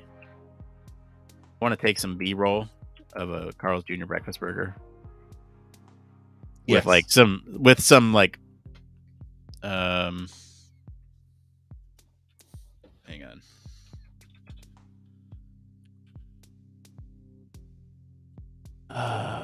Groove music, I guess. Some like porn groove music. Right. Okay. I looked up porn music genre, and I just that's what came up. There's no other way to describe it. But anyway, like, because Carl's Jr. is known for that. They had the Paris Hilton ad. Okay. I don't. I don't. Yeah, know Carl's them. Jr.'s Hardee's is another name for it. Okay, we know how it is. Yes. You know Hardee's, yeah. It's Yeah. I almost made it through that whole thing without laughing. Yeah. No. It's Pure but that- gastronomic ecstasy. That just it makes it it makes it real. So Oh, jeez. Oh, jeez. gosh. Well, But the so what we were talking about in the pre-show about Yes. using ChatGPT as a user platform. So Yeah. I turned around, I just basically put into it, right, I want you to take the perspective of a Eurofighter Typhoon pilot. Right? So there is only Oh. limited information, right? Yeah. So then it just turned around and said, as a pilot of Eurofighter Typhoon, I would be responsible for blah blah blah. So he gave me the entire job description, almost unprompted. I just because all I was saying was set it in context. Told me how it would what their training would involve, what happens when they're fully trained, and then a bit more about the aircraft. So highly capable aircraft and flying it will be an exciting and challenging experience. Blah blah blah blah. And then I was like, okay, that's fine. What are the user interface issues you face as a pilot? As a pilot of Eurofighter Typhoon, I may face a number of user interface issues. They include complexity, overload, limited visibility through high G maneuvers, limited tactile feedback, limited flexibility, limited. So basically started listing out all of this stuff, and I was like, "That's cool," because a lot of them I already know. And actually, there was a couple of them that came up, and I was like, "I'm thought of that one. That's cool." And then came up with some mitigations. I was like, "Okay, so you talk about overload. What are the issues to do with overload?" And it went into more and more detail. And I'm like, "Okay." And then the other thing that I hadn't truly appreciated, and it only came because I was writing this article, it can translate into foreign languages. So I turned around and said, right, take that last answer and translate it into Welsh, which is quite a difficult language because it is, it's not a huge language in the grand scheme of things. And it chucked it back at me in Welsh. And I'm like, that's amazing.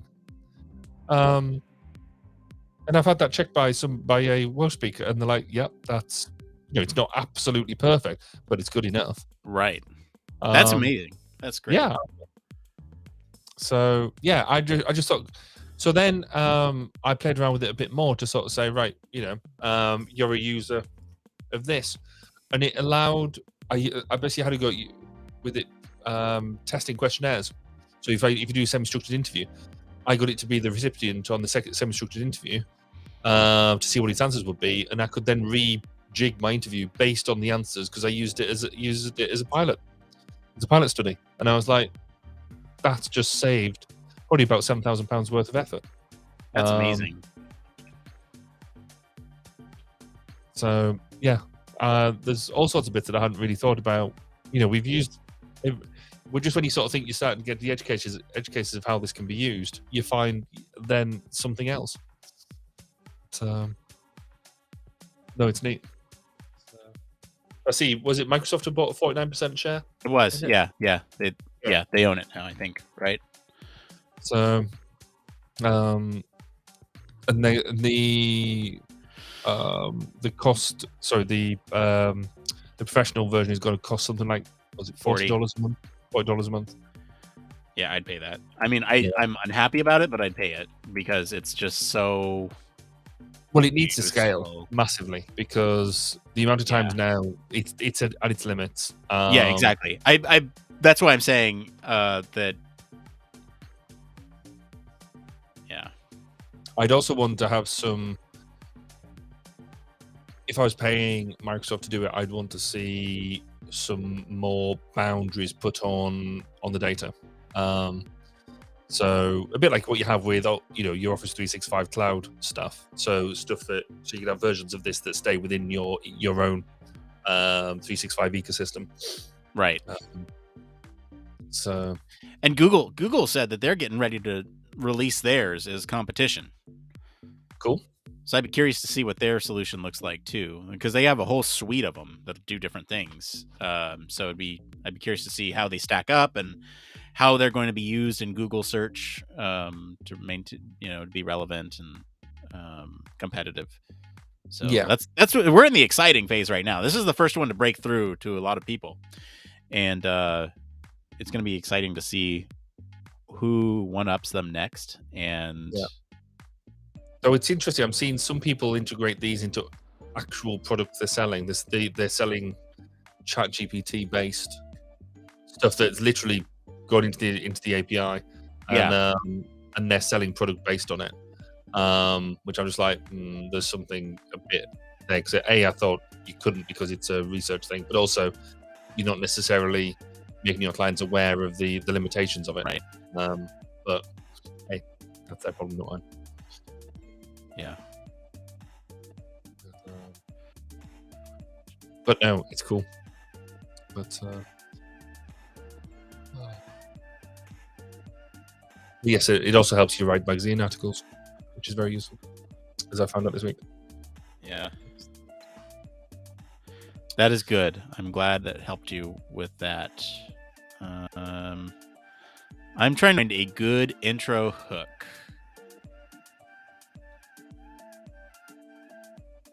For our sea shanty, man. Oh, I see. Okay, yeah, got you. You sea shanty. High quality there. Yeah.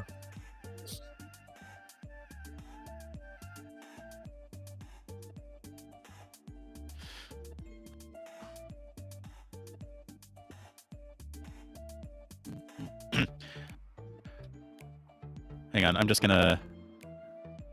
Let's see here. Give me 1 second. I'm gonna throw myself on mute really quick and just do a little singing. Oh dear, here we go. So if you didn't join us in the pre-show, the reason that this whole came about was we had a bit of a lightning moment where if you follow anything on TikTok, YouTube, or whatever, there was the sea shanty that went viral and actually went in the charts and stuff. So I suggested that what we needed was the human factors equivalent of the sea shanty. And then Nick's taken that absolutely to heart and got ChatGPT to write us a human factor sea shanty, and which he's now recording. So the idea was that maybe we could get different people to, if we do that whole viral thing of different people using the sound and doing their own version of it, and then we can hook it all together. I think that could be quite a laugh. That'd be great. That'd be wonderful. Oh, you're back. That's good. Oh, yeah, I said I'm back. Sorry. Oh, now your audio's gone rubbish. Oh no, that's not. Yeah, Oh, no. it's gone. It's doing a lot of compression. Yikes! All right, well, we'll try to fix that right away. Default, yes, no, that should be right. Okay, good. All right.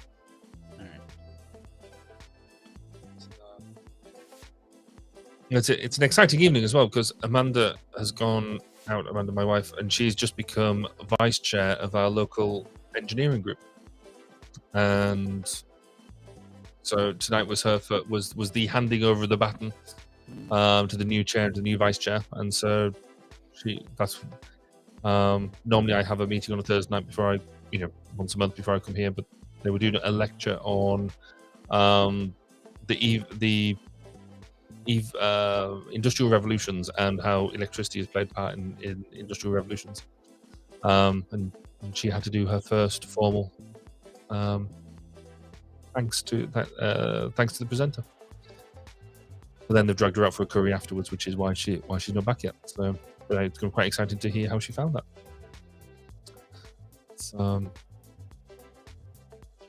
I think the idea of us as a power couple, as leading up our own various institutions is the idea of world domination is getting there. Good. I'm happy for you guys. I would be happy if I were singing in another key. What? What happened? What Oh happened? no! I just realised that our bin collection has changed night, and I've got to slam put the bins out tonight. Oh. So I'm doing that before I go to bed. Oh, that's fun. I know, big first world problems.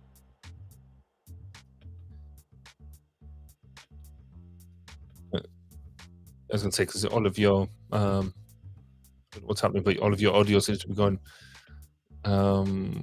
compressing and then doing the whole coming out later as well. But that might have just been a one-off. So, how's it coming along? Is it? I'm trying. It's Okay. I'm singing in the wrong key because I got the music going here. I've got it's really hard to do. So I was gonna say, I can't. You might need to do it after the. I will need to do it after for sure. I'm gonna give it one more try here, but yeah, I just wanted something to show.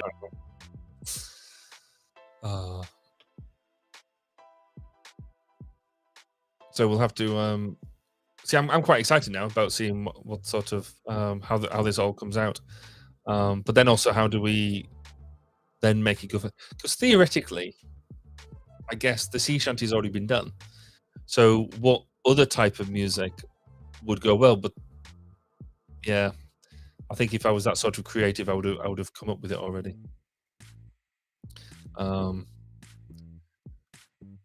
Maybe we need to do a whole bunch of Mac research. Oh, we just do jump on that bandwagon.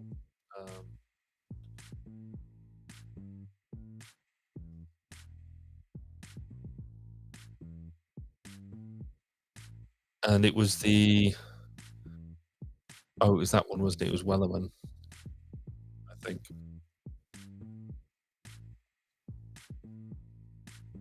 Can we play this? Can we? We should be able to play the original in the post show, shouldn't we? Or will we get spammed with stuff like that? Oh, because we're still going out. We might get hit with one just because it's going out on all platforms. Oh, that's true. Yeah. Yes. I shall go and look at that on TikTok later on.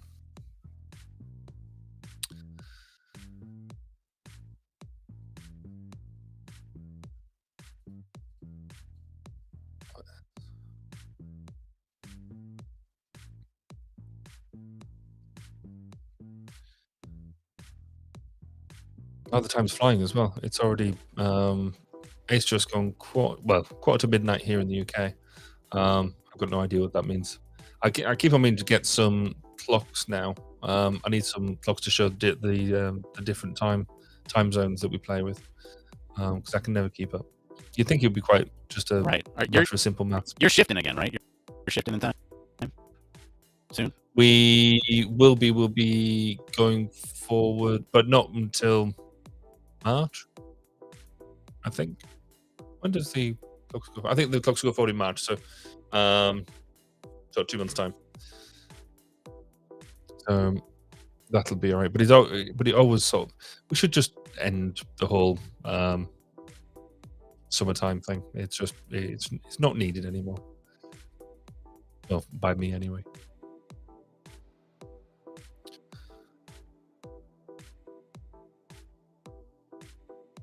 This is tough. This is tough.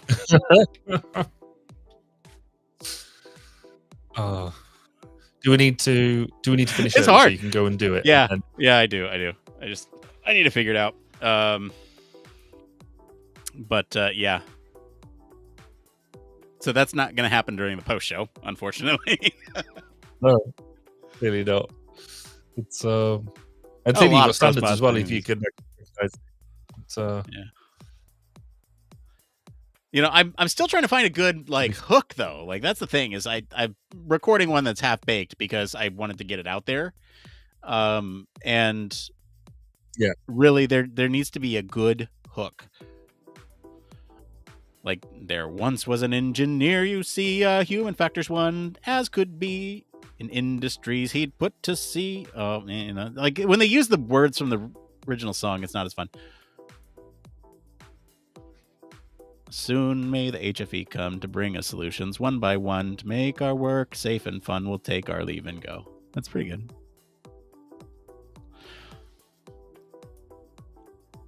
From aerospace to healthcare, he'd make sure the design was fair. I'm really impressed in a lot of ways.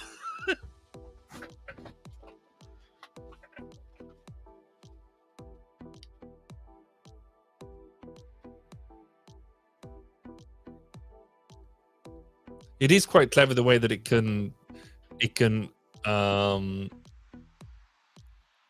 it all in the way that it is. It's I wonder when they started putting this together if they thought that we would be abusing it in the way that that we truly are.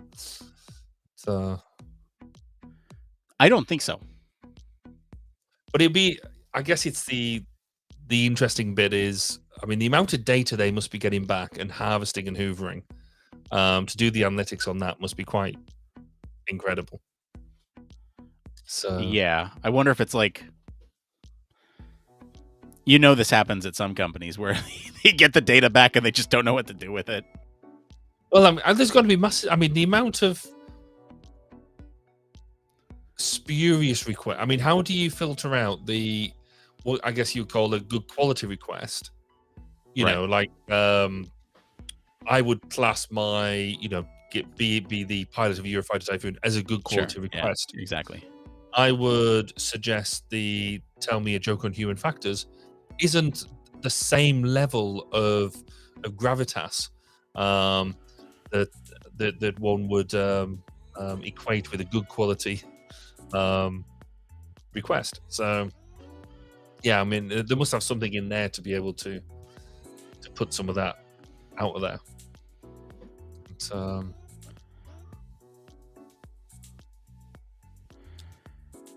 Well, I know they have options to like provide whether or not it was a good output or not.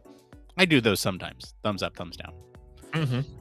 I know a lot of people take some time to do that, which can have a massive improvement on. Yeah, I don't. Yeah. Should do, but I don't.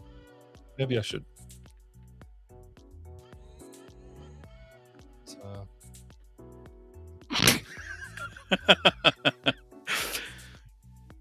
Can you see what I'm doing? I did. Yeah, I backed it out again, haven't you? Yeah, that now you just look like a stalker. Yeah, it's real weird. So that's what's because you've got it's because you got the edge case, isn't it? That's making it judder. Right. I mean, there's other cool things you can do with this, which I fully plan to implement next time that we're like out at HFES. Zoom in on our guest and then have it track as they move. So no matter who we have on as a guest, it's going to track and it's going to follow them. Wow, that's pretty cool. So, and so that's and you're just using the It's just Elgato tracking camera. me. Yeah, it's the same camera, and it's just Yeah. and if I zoomed in even more, like you could get really in on my face, obviously. And then if I moved over here, oh, It would still follow you. Yeah. Oh, that's cool. So,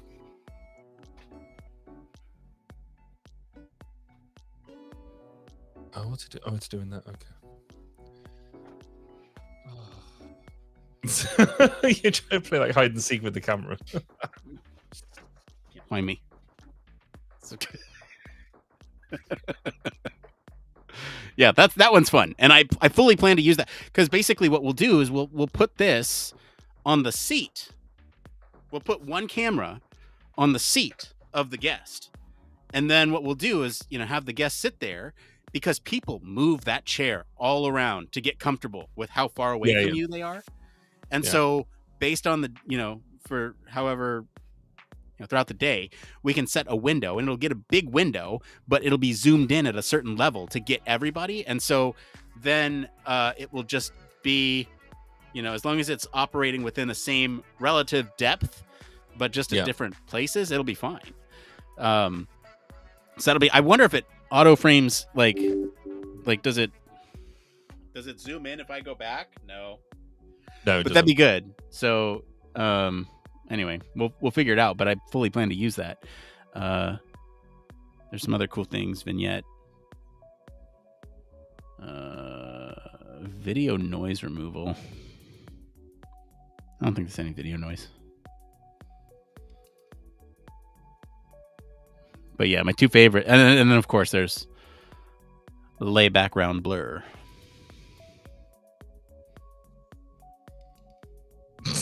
Well,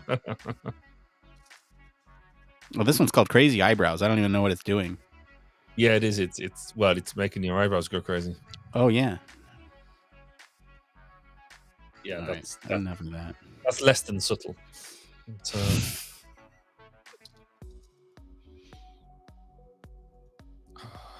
Switch back to the source feed. Oh no. No, you're gone again. Yeah, I know. There we go. Good. Well, let's see. I'm trying to think. Should we preview what could potentially be next week's stories? Oh, go on then. Well, let me look. I've been too busy dodging the camera.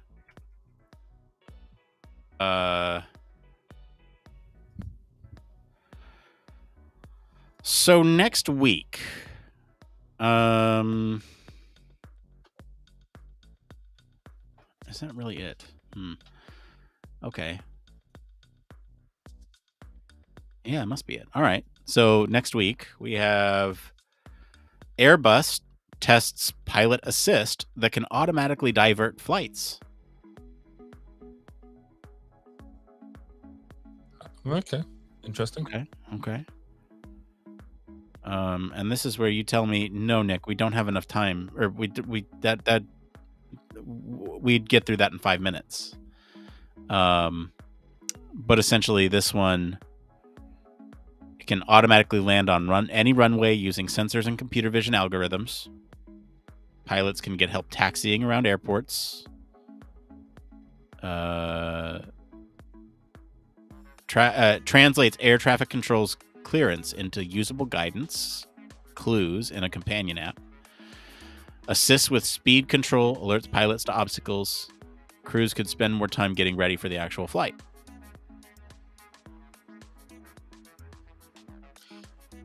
I worked on something over, my goodness, it must be about nearly 20 years ago, called the electronic flight bag, which did similar things.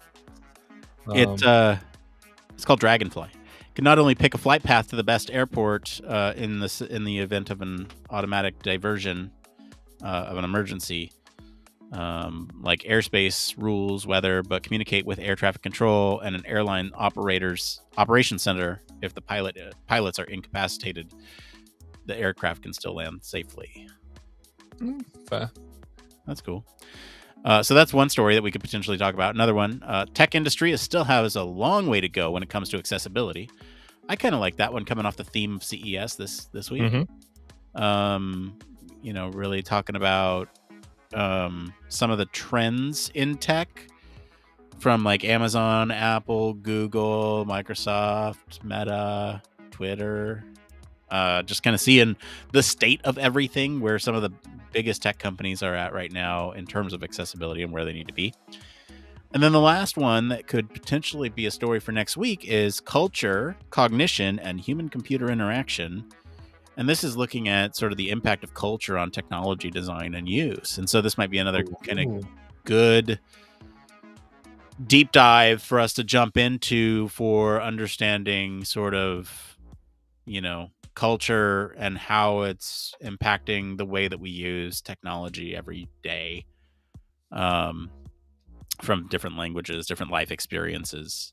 That would be an interesting one, because we've got background in culture work. So, and conversely, how getting multicultural individuals working on a project can influence the design of that project.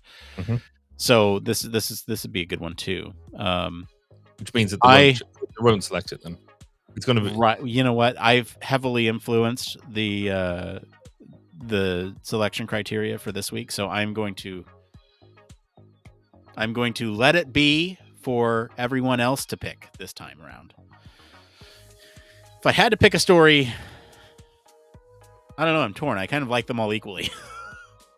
The aerospace one is good from I like planes perspective. And actually, there's a lot of tech there that, a lot of the stuff that's been described is just joining stuff up that already exists. Yeah. The culture one is really interesting. I've done a fair bit of work in culture, particularly within social media and stuff, messaging, influencing, stuff like that. So that's all quite cool. So yeah, one of them two, I think it would be my thing. So not the accessibility one. Well, but again, yeah, that works as well. So That's where I'm like, you know what? I'd be happy with any of these. Yeah, that's true. Unlike last week, whereas I wanted a specific one and everyone let me down. You know what? To be fair, it was close. It was like one vote away. Oh, maybe I should have done more around that then. But saying that, we still had a very good discussion, so it was fine. Yes. So, anyway, well, we shall see how it goes next week. I think we got to wrap up now because it's 4 p.m. It's late. It's late for you, and my day is just starting. Yay! So, good for you. No. Well, hope everyone has good weekends and all of that sort of stuff. And we'll see you next week. Yes. Goodbye for now. See you next week, where we will be back to talk about one of these stories, and it'll be a great time. All right. See you then.